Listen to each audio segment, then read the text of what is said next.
I think for too long, the politics of the North East and of Gateshead and Blaydon have been dominated by a lib-lab political machine that isn't delivering what the community needs.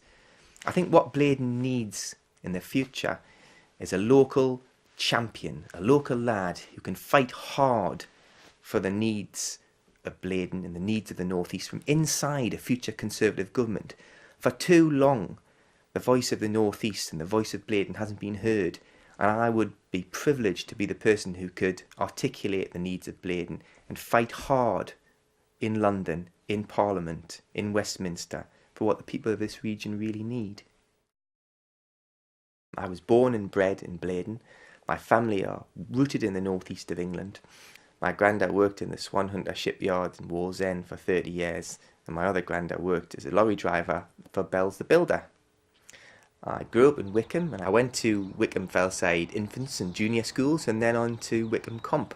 And after my A-levels, I stayed in the region to study history at Durham University.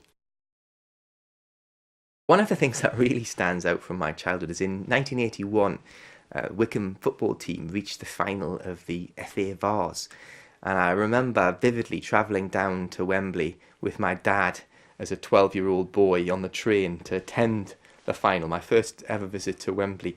And it was fantastic because a lot of, literally hundreds of people from Wycombe and the surrounding areas travelled down together on the same train, and it created a fantastic community spirit. And we won! The 11th of June 1987 was the day of the general election, but also, more importantly, it was the day of my history A-level exam. And when I'd finished taking my exam in the gym at my school in Wycombe, I wandered across the road to the polling station. It was the first time I'd actually voted, and I was really fired up because I'd just finished writing an essay about the struggle for the vote for the working man in the 19th century. And as I went into the polling booth and I looked down at the ballot paper, I stopped for a minute. And as I cast my vote, I said to myself, one day, your name will be on that ballot paper. One day, you will stand for Parliament in your hometown. But I aspired to do that, not for its own sake, but because I want to fight in a place I love for principles in which I believe passionately. I think the Conservative Party is a national party.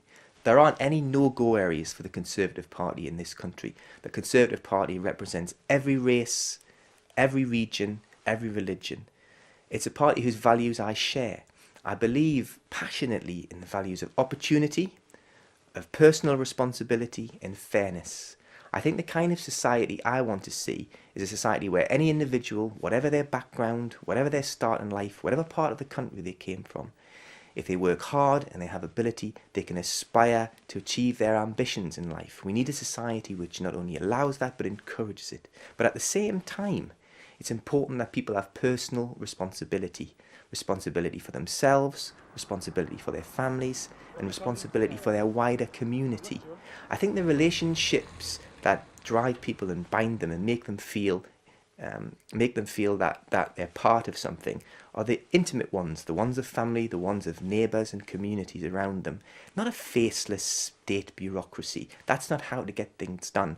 I think the Conservative Party's philosophy under David Cameron of greater power for localities, for pushing down power to parents, power to individual police officers, power to individual doctors and teachers, that's the way to solve our problems, not through more state control, not through more targets. That's the wrong direction. We need to make a change. And I believe the Conservative Party has the right values and also the right specific policies to deal with the enormous difficulties that the country's got. A future Conservative government is going to inherit a pile of problems from Labour. A debt crisis, a job crisis, and public services in need of support and reform.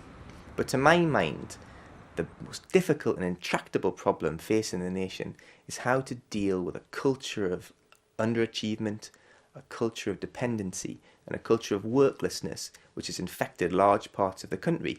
The broken society, as David Cameron has called it.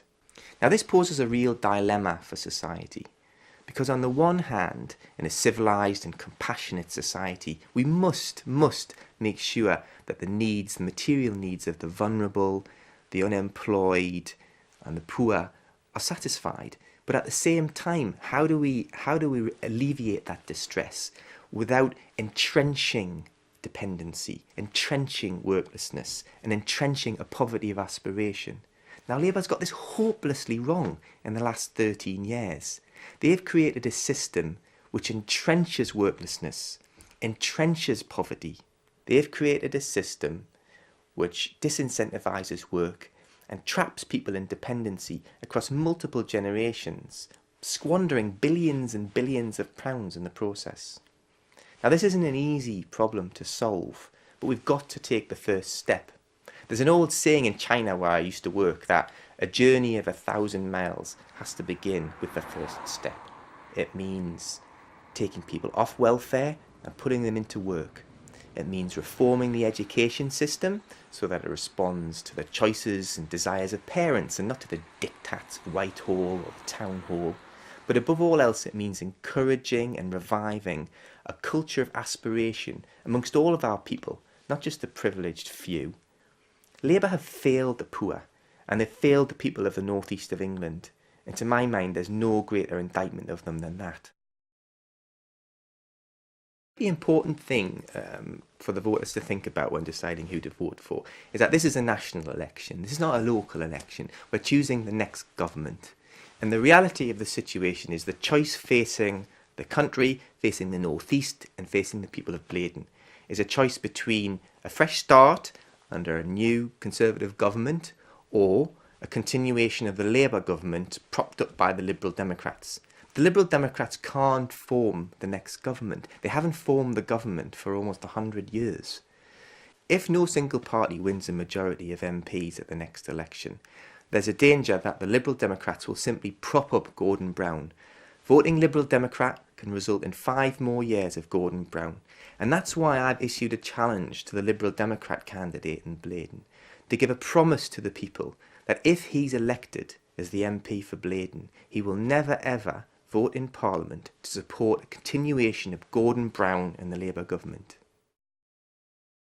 I'd like to think that what I can offer is to have origins in the community, to be part of that community, to be born there, to be brought up there. And I think if the voice of the North East, if the voice of Blaydon can be heard from within the Conservative Party and within the next Conservative government in an authentic voice, someone who knows the region, cares passionately about it, about its concerns, about its future, and about the people of the North East, I think we can really achieve something, get a better deal for the North East.